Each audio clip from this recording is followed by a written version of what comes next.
Yes, and it Service will still contract be of presupposes mutual benefit FTAA. because if you have a service contract, they will be paid I've heard service enough, Madam incentive. Speaker. It's okay. Okay.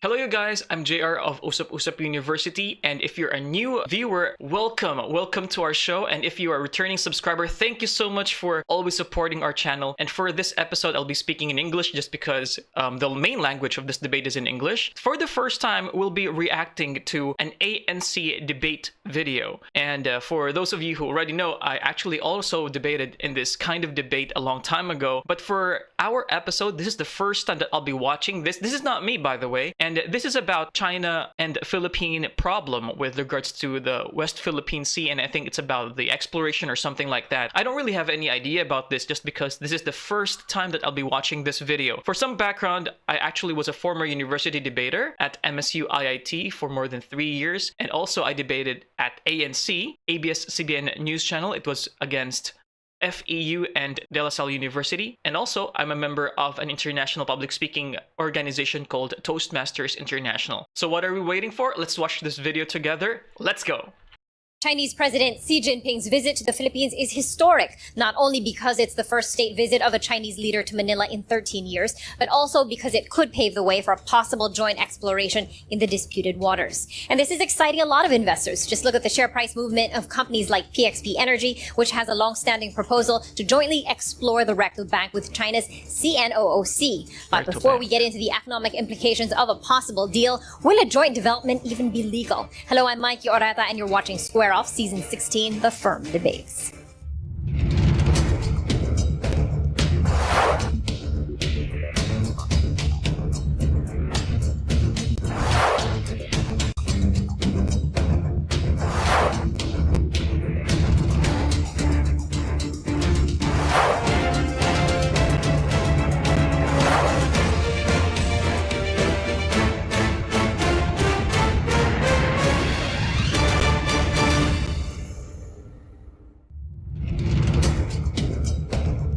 San Carlos and UP of Cebu, yeah. China Telecom winning the Philippine telco race with its local partner, Dennis Uy, and a commitment to conclude a code of conduct in the disputed South China Sea within 3 years. All that bookended the visit of Chinese leader Xi Jinping to Manila earlier this month. The latter in particular stirring excitement in the oil and gas industry with the prospect of a joint exploration deal shining even brighter. China is also ready to further discuss with the Philippines about the joint development of oil and gas in the South China Sea to solve differences and pursue joint development. The output, a memorandum of understanding between the two states that provides a framework for any possible future cooperation. The reactions, however, have been mixed. Right now, it doesn't actually form the basis of any action, any specific project, no? It's just the basis to continue to negotiate. Pero ngayon may decision na, bakit pa tayo papayag na parang kinikilala natin ang posisyon ng China when in fact, nanalo tayo. Parang hindi ata tama yun. Tayo ang panalo doon. Bakit hasta tayong talo? Critics worry that President Duterte, who's been very open about a China pivot, may be selling out the country in exchange for soft loans. Hindi tayo patatawarin ng mga susunod na henerasyon kung malaman nila pagdating ng panahon na nagkaroon ng gobyerno na ipinamigay yung ating desisyon na naipanalo. Hindi nakabayad yung Sri Lanka sa pinautang ng China. So, napuwersa yung gobyerno na kumbaga ay isuko yung kanyang isang malawak na port, yung tinatawag na Port Hambantota, sa isang 99 years na lease sa China bilang pambayad. Amid all of this, Malacanang insists that no sovereignty is or ever will be given up. But will the joint exploration and development of the West Philippine Sea between the Philippines and China be unconstitutional? Arguing for the affirmative side is the University of San Carlos. From the Queen City of the South, Cebu, the next generation lawyers from the University of San Carlos. Debating for me, it's all about discourse. It's not about imposing your will over the opponent. It's all about, at the end of the day, it's all about learning together in the certain topic that we would like to expound. There's nothing more I can say about my teammates. They're all confident. They're all excellent and well prepared for the future matches that we will be facing. Debating is a process of learning the issues and applying them to everyday situations. As a debater, you are the person who first and foremost learns and gets to know and gets to the core of these issues. Debating is both a sport and also a type of discourse. So there's mental sparring involved, there's a lot of skill involved in it, but it also, the goal of debate is to really bring forth a message to the public that there are certain issues that we need to discuss and bring to a specific level. Team University of San Carlos, driven, dynamic, disciplined. And taking on the negative side is the University of the Philippines. Oh, women. Nice. Imbued with honor and excellence, the next generation lawyers from the University of the Philippines. Debating for me is a way to understand different issues, not just from your own bubble, but also to understand issues from different perspectives. And unlike the usual kind of discourse that is plaguing the internet right now, debate is more structured, and therefore you can't really have personal attacks. Debating for me is a big challenge, as I think of myself. Okay, that was quite interesting. Did you notice that? The earlier speaker said that it's not about personal attacks in a structured or formal debate like this one. And we've always pointed that out in our other reaction videos before, where some debaters would be using ad hominem. So an ad hominem is an attack on the person itself, not on the actual arguments of that particular person. So usually in a debate like this, it's always structured, it is always formal, but sometimes emotion gets the better of the debater. They may sometimes use ad hominems, but really in general, it is frowned upon by adjudicators or the judges. As not a very eloquent speaker, so debating would be a way for me to improve my speaking skills, as well as I think it's training ground for a future practice of law, especially if I choose the path of litigation. I also debated in undergrad, so it was a way of learning more about the world and the views of different people and how we can engage with each other. Team University of the Philippines, sharp, fierce, diverse. And now let's meet our distinguished judges. First off, we have attorney Antonio Miguel Lu, a senior associate at the VNA law firm. Next, we have attorney Ferdinand Cassis. He's a professor at the Ateneo Law School. He's also a lecturer at the Philippine Judicial Academy and the Center for Global Best Practices. And presiding as our chief adjudicator is Judge Maria Teresa Camanong from the Regional Trial Court, Branch 9 of Malaybalay City. We're using a modified Oregon-Oxford format. The debate is between two sides, the affirmative and the negative, with 3 members each. Each debater from the affirmative side argues the necessity, beneficiality, and practicability of the proposition, while the counterpart debaters on the negative side oppose these arguments.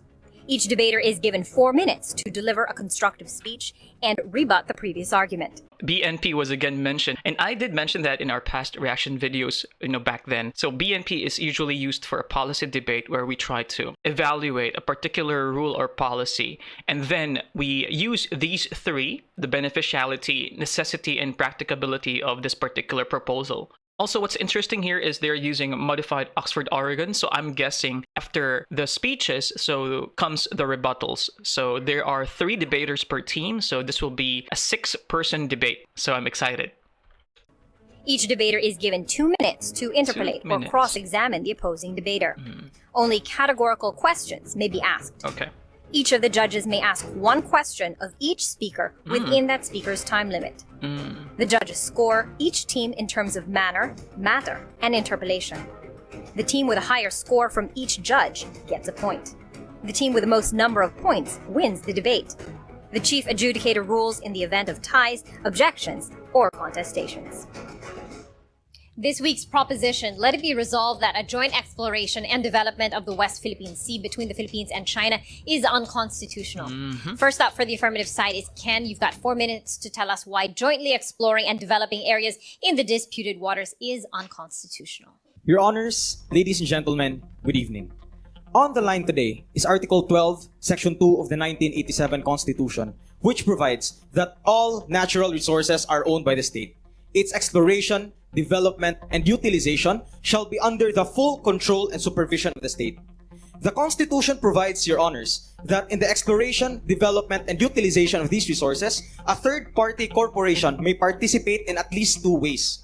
First, the state may enter into co-production, joint venture, or production sharing agreement with a domestic corporation, at least 60% of whose capital is owned by Filipino citizens. Second, Your Honors, the President may enter into an agreement with a foreign-owned corporation, but only with respect to technical or financial assistance. Right. Thus, Article 12 of the Constitution underscores two things. First, it makes a distinction between a joint venture for exploration and development, which is the topic of tonight's debate, and a financial or technical assistance agreement. Second, it specifies the kind of corporation qualified to undertake each scheme. Tonight's proposition, Your Honors, involves joint exploration and development between Philippines and China. We submit, Your Honors, that joint exploration and development partakes the nature of a joint venture, which may only be participated by a domestic corporation, at least 60% of whose capital is owned by the Filipino citizens. Yes, Your Honor, please. Are you saying that the joint exploration is not financial or technical assistance? Your Honors, if that is the case, Your Honors, then this debate is half won. In this case, Your Honors, the party's choice of the word joint is deliberate with full knowledge of its legal consequences. This is further supported by the previous, contemporaneous, and subsequent conduct of the parties leading to the draft framework. This leads me to my next argument, Your Honors. The negative side may... Wow. Okay, so that was a smart question. That was an interesting question by the judge. So the judge was asking really if the phrasing, the joint venture phrasing, would it be also be understood under the second qualification for the third party involvement in this particular case. So as mentioned by the first speaker here, the first one talks about the co-production or joint venture. But the first situation here is for a domestic company wherein, it's 60-40. And then the second qualification would be for a foreign-owned corporation that would offer technical or financial assistance only. So the judge was asking, the joint venture, could this be understood instead, the joint exploration, could this be understood as not falling within number 1 but number 2 for technical and financial assistance? So Ken was able to address that immediately, and that's a very good skill, good debate skill. Argue that joint exploration and development with China, which is the topic of tonight's debate, is constitutional, primarily because an FTAA is allowed by the Constitution. Your Honors, for emphasis, joint exploration and development is not FTAA, and FTAA is not joint exploration and development. In joint venture, Your Honors, as held in Kilos-Bayan versus Gingona, it presupposes mutual right of control, community of interest, and beneficial ownership. This leads me, Your Honors, to the further evidence between the Memorandum of Understanding and the Joint Maritime Agreement for Oil and Gas Exploration, which this is the proposal between Philippines and China, which provides for provisions on mutual respect, mutual benefit, and outcome sharing. On the other hand, Your Honors, a joint venture is an antithesis of an FTAA.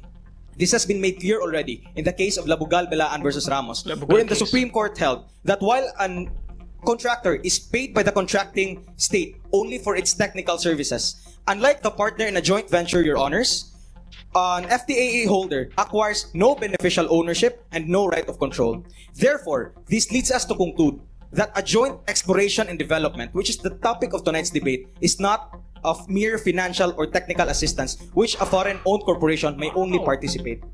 In conclusion, Your Honors, when we speak of joint exploration and development, the Constitution cannot be any clearer. The state may only do so with a corporation, a domestic corporation at that, at least 60% of which is owned by Filipino citizens. Clearly, not a foreign-owned corporation, or worse, not a foreign state as that of China. Thank you for your time and indulgence, Your Honors. Wow! Okay, wow! That was a very good first speech just because he was able to lay down. It's very structured. He was able to give a signpost which makes the points easier to understand. Even if you would listen casually, you would find the structure and how it was outlined by Ken here, the first speaker. I like the two-prong attack of Ken here, where he was able to improve and build up the case by also negating, by anticipating a possible case that will be mentioned by the opposition, which which is, I'm guessing the Labugal case would also be discussed by the UP team here, the negative side. I like how he was able to substantiate that there's no control in FTAA. That would mean the joint exploration and development are not the same with FTAA. Let's see how UP team responds to the first speaker. 2 minutes for the cross-examination. Okay. Good day, Council. I hope you're having a good one. Of course. Good evening. So, you mentioned Section 2, Article 12 of the Constitution, correct? Precisely. Wherein you cited that the exploration, development, and utilization of natural resources shall be under the full control and supervision of the state, correct? That's what I said, speaking. And yes. it also provides for different options for the state to directly undertake such activities into co-production, joint venture, Yes, those were the three Yes. major schemes, Madam Speaker. Yes. And so aside from the arrangements wherein these agreements may be with either Filipino corporations or associations with 60-40 Precisely. capital Joint venture. arrangements. Okay. Now, so for the Constitution under Article 12, Section 2, Paragraph 4 states that for large-scale exploration, development, and utilization of minerals, petroleum, and other mineral oils, the President may enter into agreements with foreign-owned corporations involving either technical or financial assistance according to the general terms and conditions provided by law, correct? That is correct, Madam And Speaker. yes, this doctrine is reinforced in the case of Labugal Bilaan, which you just cited. Because correct? FTAA is involved in Labugal Bilaan. Yes. Precisely. So are you familiar with PD 87? Yes. Yes. So PD 87 provides the terms and conditions contemplated in the Constitution, correct? Likewise, in Philippine Mining Act. Yes. So basically, you were saying that FTAAs are constitutional, correct? FTAAs are constitutional because the contractor merely extends technical or financial assistance, which is not joint exploration and development. So you were limiting the definition of joint exploration and development to joint The ventures? party's use of the word joint is deliberate with Okay, full thank you, knowledge of its Counsel. legal Are consequences. you familiar They could have with- provided service Are contract, you Madam familiar Speaker. with a memorandum of understanding? I just mentioned that, Madam Okay. Speaker. Yes. So under the memorandum of understanding, the joint steering committee, if the joint steering committee, for example, agrees to form an FTAA, that will be constitutional. That is correct? constitutional with the Okay, foreign-owned thank you. corporation. Amy, you have 4 minutes to advance your argument on why a joint exploration deal between Manila and Beijing to explore and develop areas in the disputed waters. Okay, let me just say something quickly about that cross-exam by UP. I think it could have been maximized more. I think that she was able to not hit some points that should be asked, probably because she was putting the premise too long. So I would recommend her raising and mentioning in the cross directly, I would suggest like 3 or 4 bombs that she can. I just felt that time was not on her side and she was able to place a lot of premise there. In fact, I only got like 2 significant questions there from her. But let's see how she will build up her case for the constructive speech. Is legal. Beautiful people of the audience, your honors, a pleasant day to all. The affirmative's position seems to be that it is illegal or unconstitutional to enter into any and all joint exploration and development arrangements with China in the West Philippine Sea. For the purpose of this debate, however, joint exploration and development should not be seen merely as an arrangement between 2 countries or 2 states to agree to explore or exploit an area's resources together. This view is not only oversimplistic, this is problematic in light of the new conditions that we are facing right now. In reality, the joint development and exploration under scrutiny today is of a different nature, as we can see from the recently signed Memorandum of Understanding or MOU between the Philippines and China. Unlike the usual joint development agreements, this is not being entered into because there is an ongoing territorial dispute. Neither does the MOU contain any claims on the rights and obligations of the parties involved. Because of this MOU, the government can be more flexible in reaching an agreement with China under different development and exploration regimes, such as financial and technical assistance agreements or FTAAs, as well as other types of service contracts. Sorry, I really have to pause that because she did mention that it could be more flexible just because the nature of this dealing is different. So I get it. I get the point of UP. I think UP now is trying to stay away from being categorized under the 2 schemes mentioned for a domestic company and a foreign third party. And the way of going away with these kinds of categorization is by saying that it has a different nature. You know, by saying that there's an MOU and then there's actually attention about these areas. UP is saying that this should be treated differently, and she is saying that this should be more flexible because it partakes of a different nature. However, whether or not it could be more flexible, whether or not it's a different nature, that's quite smart. Although I'm not so sure if it being more flexible would mean that it is not unconstitutional. So that will be the point of attack of UP. I think UP will be maintaining that no, there's no difference at all with its nature. The use of the agreed phrase joint is intentional, and I think UP will be saying about with the basic rules of statutory construction, we don't have to say or interpret it as of a different nature just because of the word joint. Exploration there partakes of a very similar, if not the same nature as joint exploration and development. Under this framework, we in the negative side submit that such endeavors to explore and develop the resources in the West Philippine Sea with China are not unconstitutional for two reasons. First, this will provide Filipino citizens the opportunity to use and enjoy the resources in our exclusive economic zones or EEZs. This will fulfill the policy behind Article 12, Section 2 of the Constitution regarding the exploration, development, and utilization of natural resources. And as elucidated in the Labugal-Bilaan case, this provision is meant to allow Filipinos to benefit from these resources. The MOU with China has not even yet determined which specific maritime areas in the Philippines will be explored and developed.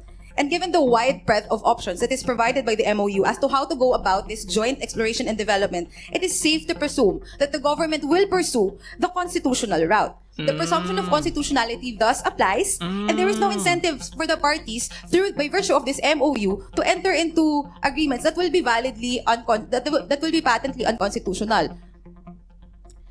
And it would be pointless to enter in agreements that will be annulled when it is subjected to the scrutiny of the courts. It would just be impractical for them. So under a service contract model, we will not be ceding profits to the Chinese government. Rather, they will be shared with possibly Chinese entities who are acting as contractors or maybe investors subject to limitations prescribed by law. Yes, Your Honor. Counsel, wouldn't the Filipinos benefit more if only the Philippines will explore and develop? In a perfect world, thank you for your question, Counsel. In a perfect world, yes. However, the reason why this provision for financial and technical assistance agreements are there is because we may not have all the means and technology in order to explore and develop our resources. And the financial and technical assistance agreement will kick in for them to just provide us with the technology and the resources and the initial resources so that we can develop them faster. So our second reason for the constitutionality of these joint development and exploration agreements is because it does not actually compromise our territorial claims. In fact, it would even reinforce our territorial claims. By virtue of this MOU, we are putting China in a position where it has to respect our economic rights over our maritime territories in the West Philippine Sea. Moreover, Section 4 of the MOU states that the Memorandum of Understanding and all discussions, negotiations, and activities of two governments or their authorized representatives under or pursuant to this memorandum of understanding will be without prejudice to the legal positions of both governments.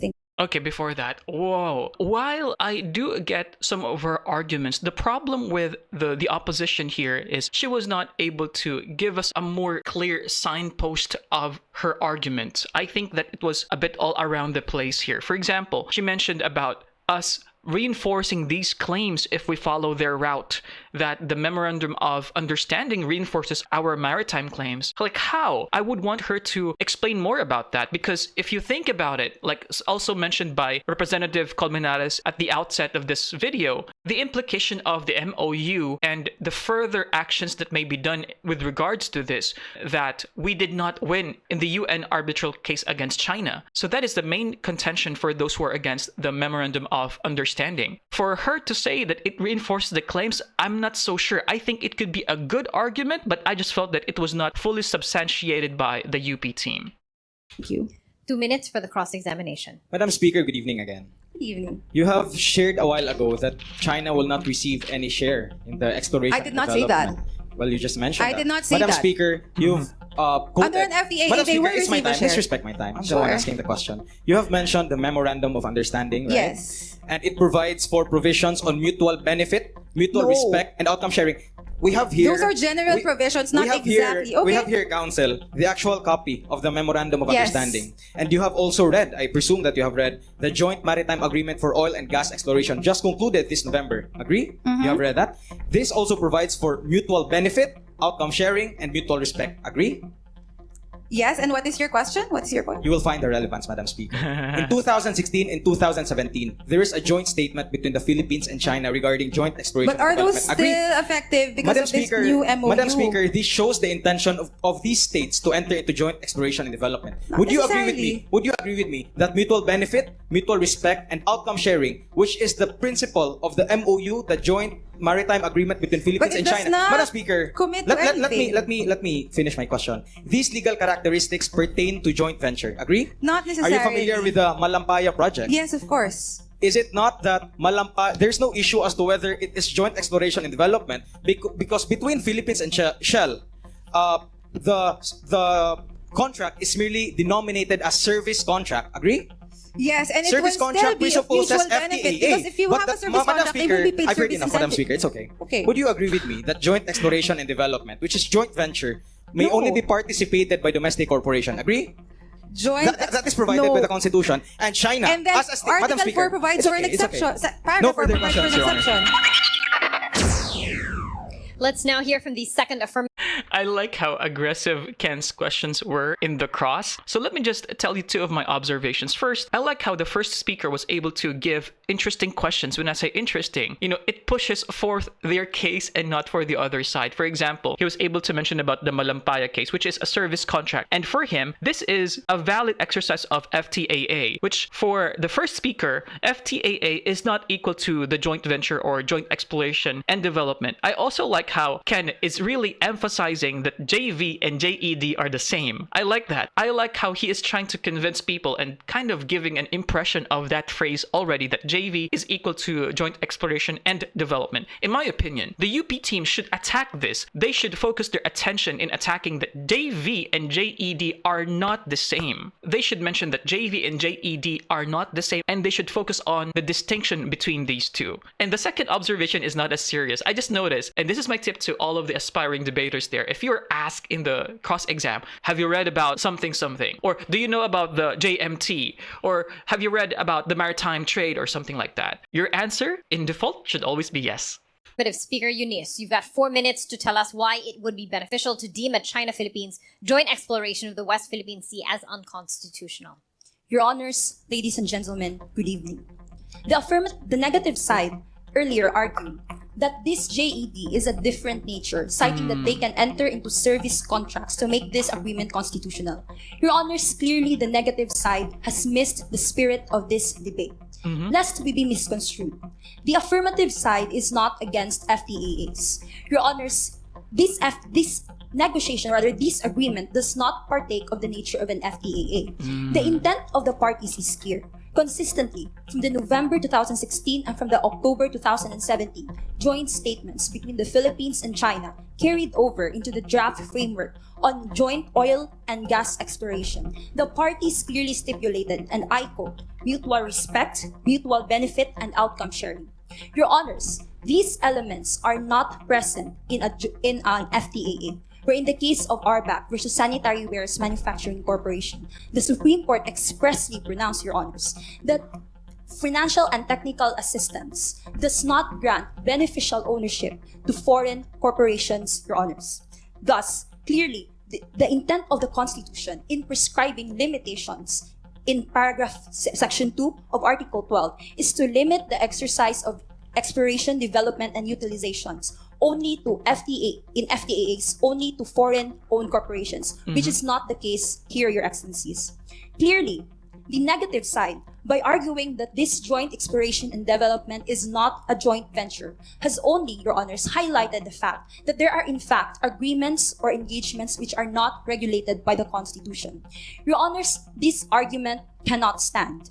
In effect, they are arguing that the provisions under Article 12 are not exclusive. However, Your Honors, the provisions under Article 12 have to be construed strictly, as natural resources are matters of vital public interest, calling for a strict interpretation of the law, as can be gleaned from page 354 of Volume 3 of the Records of the Constitutional Commission. Thus, Your Honors, the affirmative side submits that this joint exploration and development between the Philippines and China in the West Philippine Sea must be declared unconstitutional for at least two beneficial results. First, full control over our natural resources allows us to cope with the ever-booming population.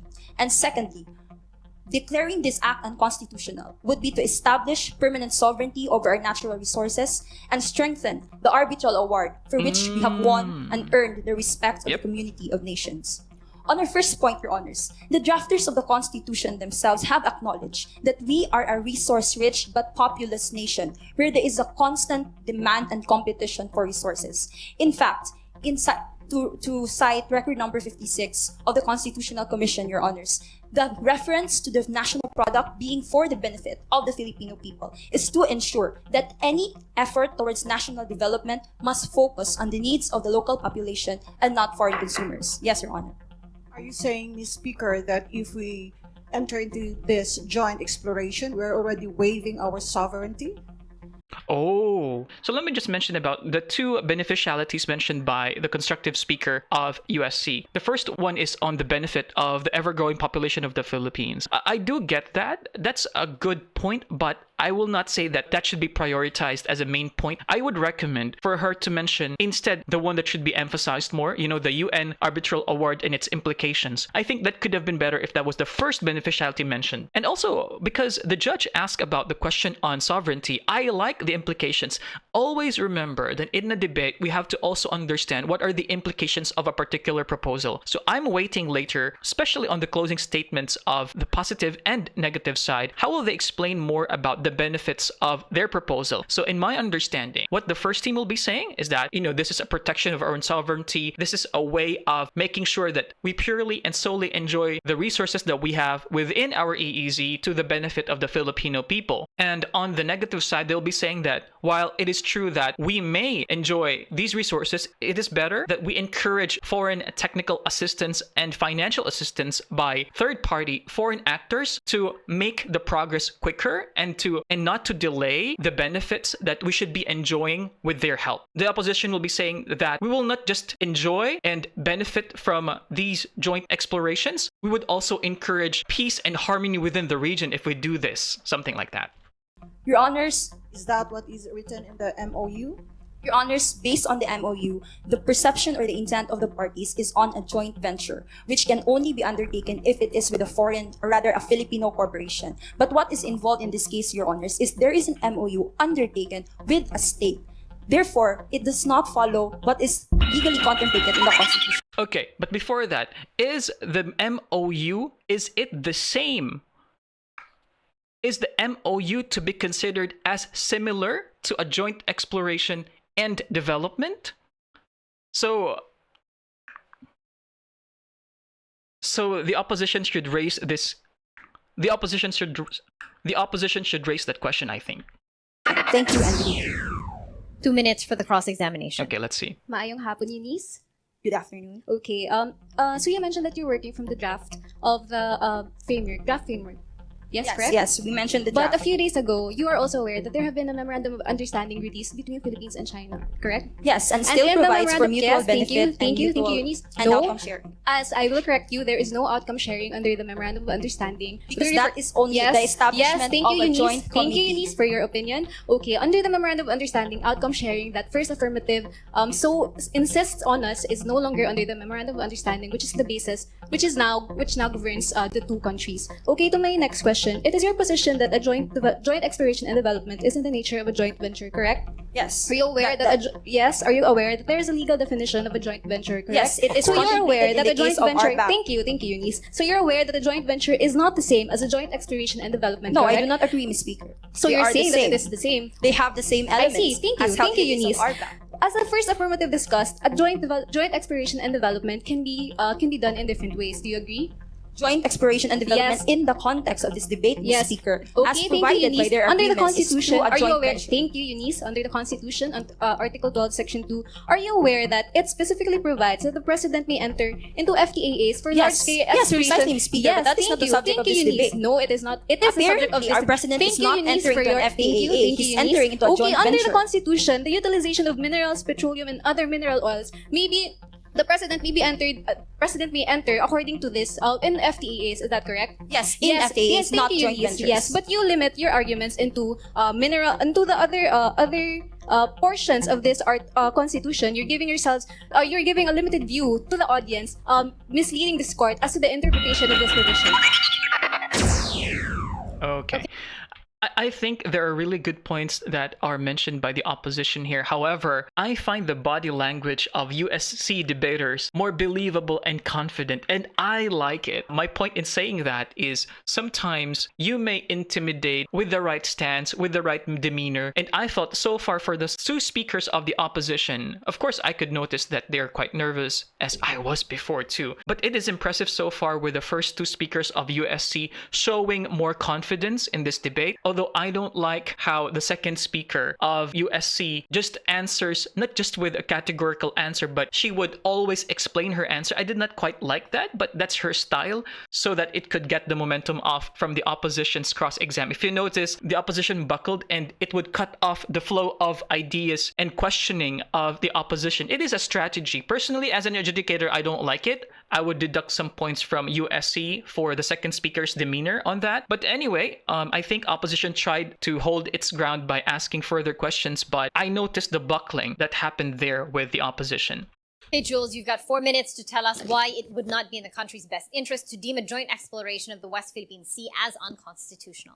Yes, good afternoon, ladies and gentlemen. Before I go to my speech, I would like to have a few rebuttals. First, it seems that the affirmative side is not updated with the times, as they are giving arguments based on the draft framework of the agreement between the Philippines and China. But as we know, there's already a memorandum of understanding between China and the Philippines. Second, the affirmative seems to be limiting a joint exploration and development as joint ventures. As the first affirmative has actually discussed, there are different ways in which the Philippines can explore and develop its resources. And finally, the affirmative believes that there is outcome sharing in the memorandum of understanding. But as we all know, and we can review it right now in our documents, that there is no such outcome sharing under the memorandum of understanding. Now on to my speech.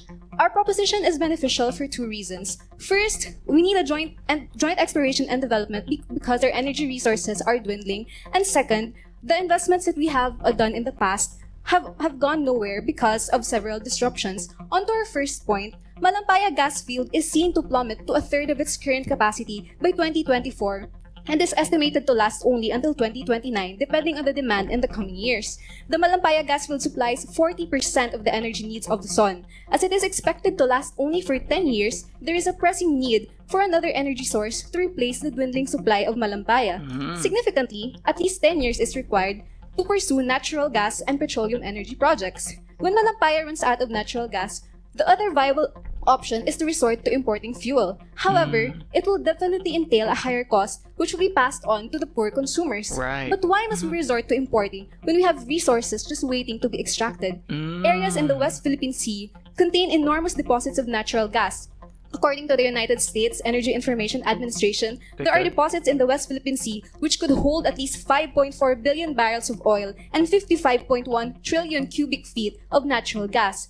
Data from the United States Geological Survey also show that there are significant deposits of hydrocarbons which are used in the production of fuel.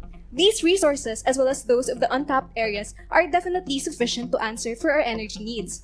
On my second point, our previous investments have gone nowhere because of several disruptions. If you remember, back in 2003, Philippines already opened the first public bidding for oil exploration over the West Philippine Sea, but there were no bids. Why so? For two reasons. First, China kept opposing it, and second, we could not guarantee profits over the exploration because the area is in dispute. It is to be noted that there have also been several instances where service contracts awarded over certain areas in the West Philippine Sea have not pushed through, also because of China's opposition and interference. Worthy to note is in 2015, Forum Energy was awarded a service contract over Rectobank, which was eventually ordered suspended because of the brewing dispute between the Philippines and China. In instances where the Philippines made efforts to explore and develop natural resources over the West Philippine Sea, China has made clear its opposition by several acts of lashing out. For example, when they were not included in the development of the Rectobank, China started to conduct reclamation projects, built artificial islands, and actually installed military installments. These disruptive acts of China clearly made it difficult for the Philippines, to invest and exploit these resources. However, the move towards cooperation agreements and the inclusion of China is more to our benefit, as we will be able to fully enjoy and explore the resources that the West Philippine Sea holds. This is the key to solving our problem of dwindling energy resources, as well as diffusing China's aggression against us. 2 minutes for the cross-examination. Ms. Speaker, are you aware of the case of RBAC, which is sanitary Please wares? enlighten me. Okay, in this case, the court defines joint venture, and I quote, as community of interest, sharing of benefits and losses, and a mutual right of control. Yes. Now, Ms. Speaker, you mentioned earlier the Memorandum of Understanding on Cooperation, Yes, right? I did. And isn't not that, are you aware, of course, you're aware of paragraph 2. Yes, I'm aware. And you're also aware of paragraph 2 of the draft framework. Yes, I'm also aware. And is it not that in both these documents, the underlying principle is on mutual benefit? Why do you go to the underlying principle, Counsel? When Because it's that clearly, governs the when framework. yes, sure, it governs. Okay, Ms. Speaker, but as let you me can see in the proceed. memorandum of understanding, there is no more Okay, let me outcome proceed. sharing. Is not that community of interest? It is community of Yes, interest, therefore, but it is not this a joint venture. exploration is a joint venture. You are limiting the joint exploration Okay, development Ms. to a Speaker. joint venture. You Which is mentioned a technical okay, term. Ms. Speaker, this is my time. You mentioned earlier that the Philippines has no capacity to explore this on their own. That's why we need. Yes. Okay. Are you aware of the records of the Constitutional Commission, specifically Please record enlighten number me. 56? In this record, Ms. Speaker, the framers themselves acknowledge, Your Honors, that we are a state that is limited in rather in technical and scientific skill. Yes, exactly. Clearly. However, they chose specific provisions in our Constitution limiting the exploration, use, and Yes, utilization. clearly, it limits the exploration, Are you use, aware, and Ms. utilization, Speaker, but under the that same our article that you are Constitution is using, it unique also of all provides the for ASEAN exceptions countries. when it comes to oil, petroleum, Ms. and Speaker, mineral let me oils. proceed with my question. Mhm. Is it not that in those records, the drafters themselves recognize that the direction of the Constitution should be towards Yes, a clearly, they self-reliant, recognize self-dependent economy? self-reliant, self-dependent economy. But at this point in time, you Okay, are not so at that you ideal acknowledge that indeed the utopia intent of that the you want to do. Constitution Yes, exactly. Of prescribing course, it is limits the intent of the is in order Constitution, for but us it to is be not self- feasible as of this moment. As you can see, we are not Okay, Ms. Speaker, independent. please let We me proceed cannot. with this is my time. Therefore, you acknowledge that the intent of the framers is Yes, I despite the acknowledge, fact but it is not the current situation. Ah, I like the opposition second speaker. She's actually quite good. I like that she was able to stand her ground. And so far, the best speaker so far was the first speaker, the constructive speech of USC. And then for the opposition, I like the second speaker so far. So let's see how the rebuttal speaker will be doing in the final constructive speech of USC and also the cross that will eventually happen. Let's now hear from the third affirmative speaker, Justine. You've got 4 minutes to tell us why it would be practicable to consider a joint exploration of the West Philippine Sea by claimant countries China and the Philippines as unconstitutional. Your Honors, friends, good evening. Your Honors, there is a need to be technical in this case, as it is about our natural resources. The negative would want us to believe that joint exploration and development as a phrase only pertains to a mere description of a different regime, such as an FTAA. Your Honors, we refute this allegation as a matter of fact and as a matter of law. As a matter of fact, if we review the pertinent documents, the previous, subsequent, and contemporaneous acts of China and the Philippines since 2016 and 2017, under paragraph 5 and 3 of these joint statements, the words, and I quote, mutual benefit and outcome sharings exist. Your Honors, although the negative said that outcome sharing has been deleted from the Memorandum of Understanding currently in November 2018, the words mutual benefit has not been removed. Your Honors, again, we emphasize, as a matter of law, these states are aware of the legal consequences of their acts. If it is indeed the intention of China and the Philippines to enter into a service contract, they should have changed the words in Mutual the benefit. documents. And yet, they have not. The consistency, Your Honors, is what we are debating upon in this debate. Which leads me to the issue of practicability. The negative's burden is to actually prove that the constitutionality of the proposition is actually correct. We refute this allegation for 2 reasons. First, Section 22, Article 12 of the 1987 Constitution provides, and I quote, that acts which circumvent or negate any of the provisions under this article shall be inimical to national interest and subject to criminal and civil sanctions as may be provided by law. It must be noted that Article 12 on national economy and patrimony is only second to Article 3 on the Bill of Rights, which provides an express provision on criminal and civil sanctions. As mentioned by Commissioner Noliedo and the records of the Constitutional Commission 384, the provisions of this article must be applied strictly against any act that would be improper in the use of our natural resources. Sure, Therefore, there is a need to dig into the technicalities of this debate. Your Honors, the negative would also want us to believe that if we allow China to proceed to disputed waters, and there will already be a resolution to these problems. Your Honors, it is not. The ruling of the arbitration committee is that it's no longer disputed. West Philippine Sea, as amended in under Administrative Order Number 29, published by President Aquino in 2012, belongs to the state. It falls under the sovereignty, yes, Your Honor. Mr. Speaker, if joint exploration is not the answer, then what is? Your Honors, the answer is financial and technical assistance. What we are saying here is that there is actually no existing agreement yet. The purpose of this debate is to inform our public officials that we should enter only to a service contract with China and not a joint agreement.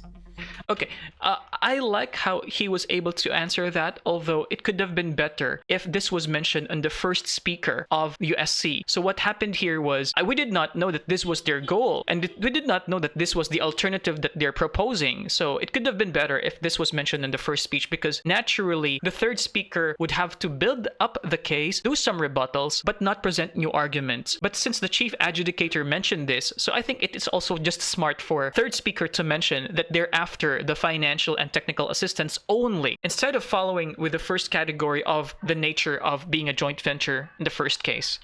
The political uproar, Your Excellencies, is already against the influence and illegal infiltration of China in our waters. As recently said, even reporters have been prevented to enter these waters.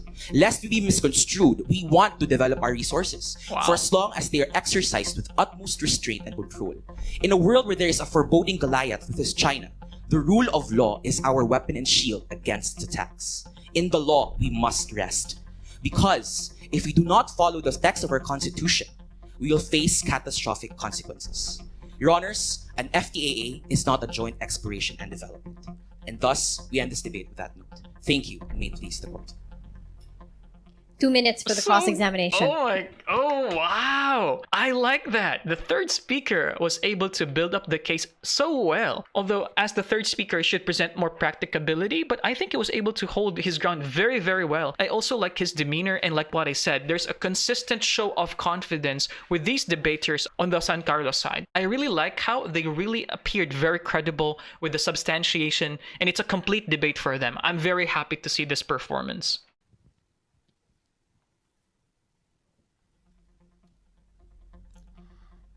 Is it your contention in the affirmative that it is the very memorandum of understanding entered into by our foreign secretaries that is itself the joint agreement or the joint development? No, it's not. What we say is that it reflects the intention of our public officials. Thank you, Counsel. Okay. So therefore, you are aware that it is the contracts and the agreements that would result from this understanding between our countries that have to be examined and scrutinized for their constitutionality. Yes? Of course. However, why would we be debating about something when it has not existed yet? Thank you, Counsel. Okay. And that's why, on your side, the allegation that a joint development is only a joint venture cannot stand because that is speculative on your side. No, is it's that not, the because case? it has to be strictly construed as provided by the records of the Constitutional Commission. Words such as joint are not exactly service contracts, Mr. Speaker. Oh, I like that. Okay, so that's quite interesting, because what I'm looking for here is for the opposition to continually say and continually defend the main proposition that JV is equal to JED, but I don't see that yet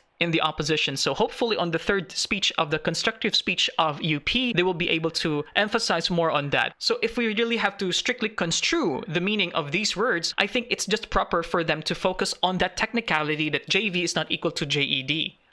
Okay. To clarify. Okay. So you're therefore saying that the only thing that you're against is our states entering into joint ventures, and that is the only type of agreement that you would find to be unconstitutional. Precisely, because the documents show the intention is to enter into joint ventures. Counsel, We're trying to prevent Counsel, that, Your Honors. Let us, in terms of the memorandum of understanding, Okay. you understand that in paragraph 3B, there is not yet a particular area. The maritime areas are yet to be determined by the joint steering. Yeah, okay. I get what the opposition is saying here, but I think that's a weak way of attacking this case. She's just saying that all these are purely speculative and these are not yet set in stone. I think that's the point of contention from the opposition's cross here, but that should not be the case, though. I think, like what I said, the focus should really directly attack the nature of the argument of the government side. Always remember in a debate, when the main argument is not toppled by the opposition, it would stand. So far, I can see the main proposition of the government side here standing so far, because the opposition cross is focusing on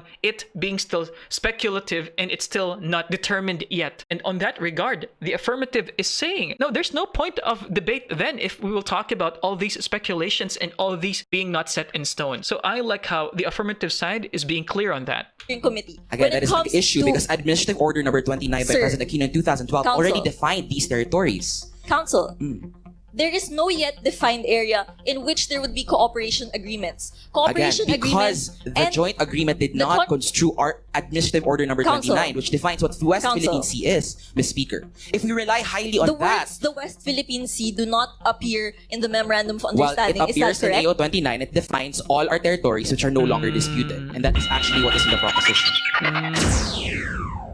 Bea, you have 4 minutes to tell us why it would not be practicable to deem the proposed joint exploration of the West Philippine Sea as unconstitutional.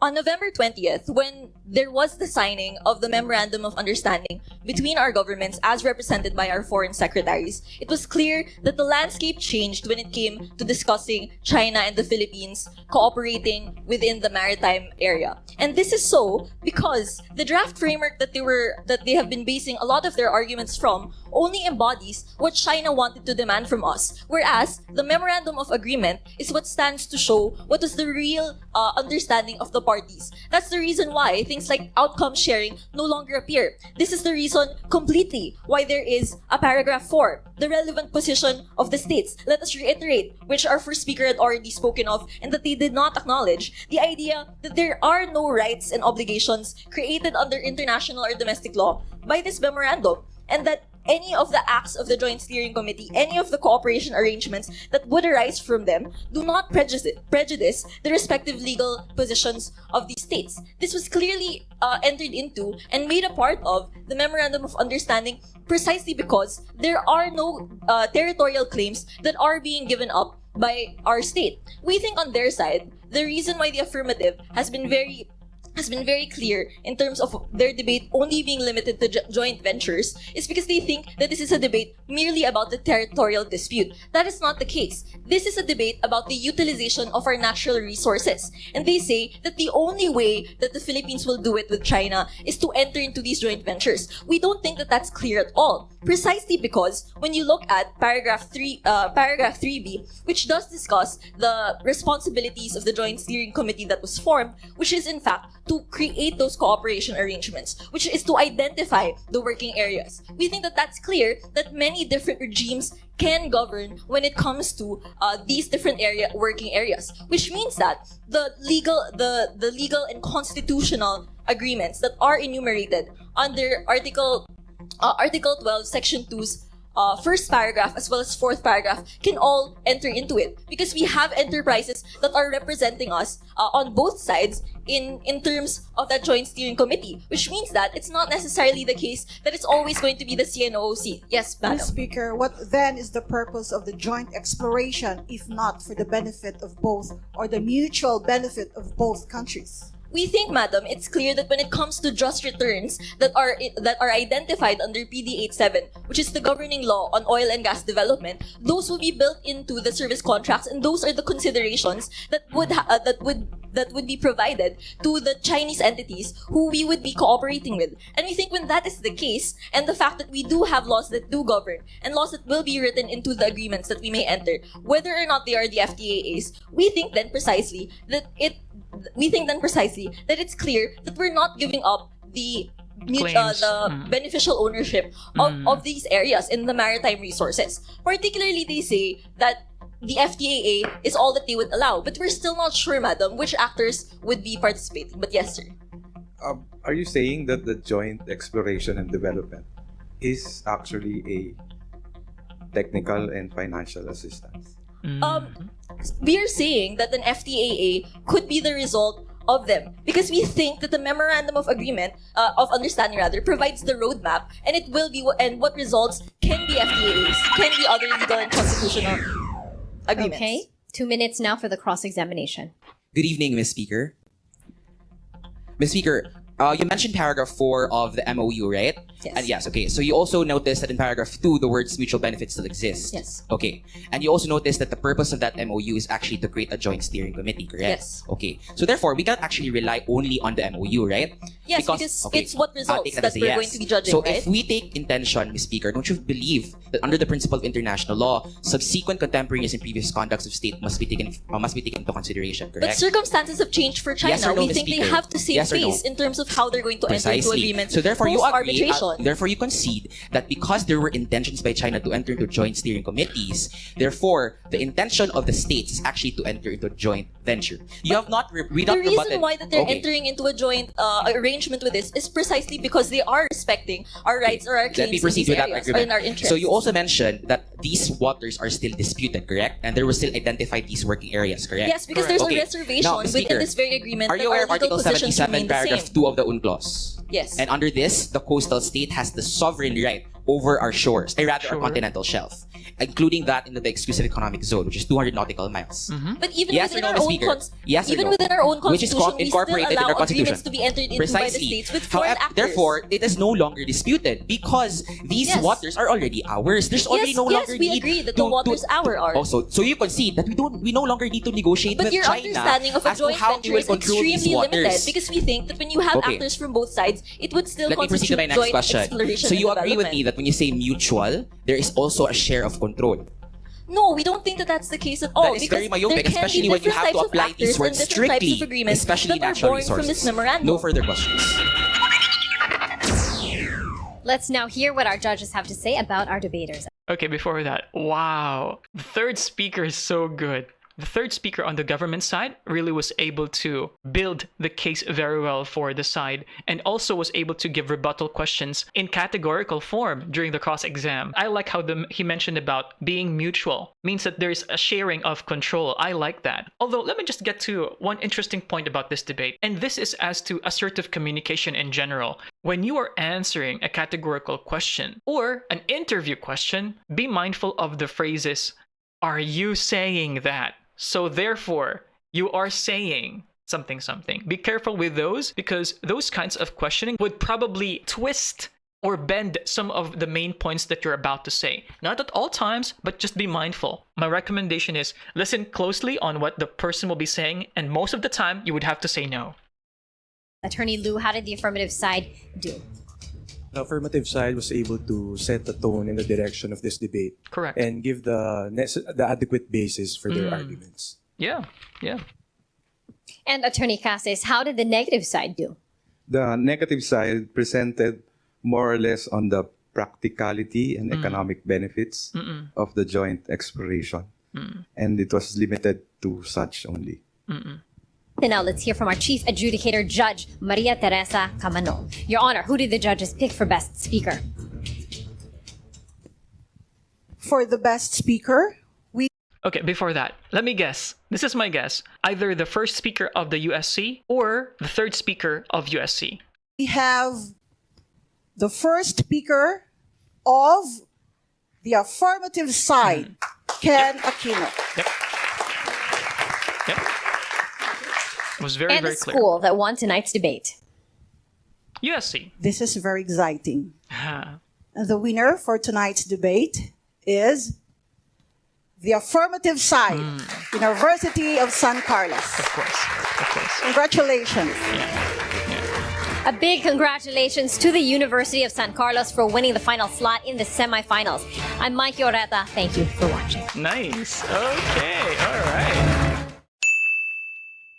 All right. So that ends our debate for today. And it is the first time that we are reacting to that. And of course, like in all of our reaction videos at Usap Usap University, all this is done for the first viewing. I did not watch it before. All of my reactions are instantaneous and genuine. And for this episode, I find it very interesting how organized and structured this debate is. It's a different breath of fresh air for me, because as you may know, a lot of our debates here at Usap Usap University is religious debates, MCGI debates, Brother Eli Soriano debates, Iglesia Ni Cristo debates. But for this, I'm very happy that I was able to fulfill this video request. I feel this is one of the best performances in a legal debate here in the Philippines, where USC was able to present very substantial argumentation. All the speakers are excellent, and I agree that it's either the first speaker or or the third speaker for the affirmative side would get the best speaker award. And based on my experience, if there are two best speakers in a particular side, like the first or third speaker, the thing is, we have to give credit for the first speaker because the first speaker laid down everything. A lot of the burden of winning or losing the debate is on how the first speakers laid down the predicate. And I really think that the first speaker was able to give a very substantial, very organized, and signposted argument. His points are carefully laid out. I also have to give props to UP. UP did not just debate here to lose, they also came to win.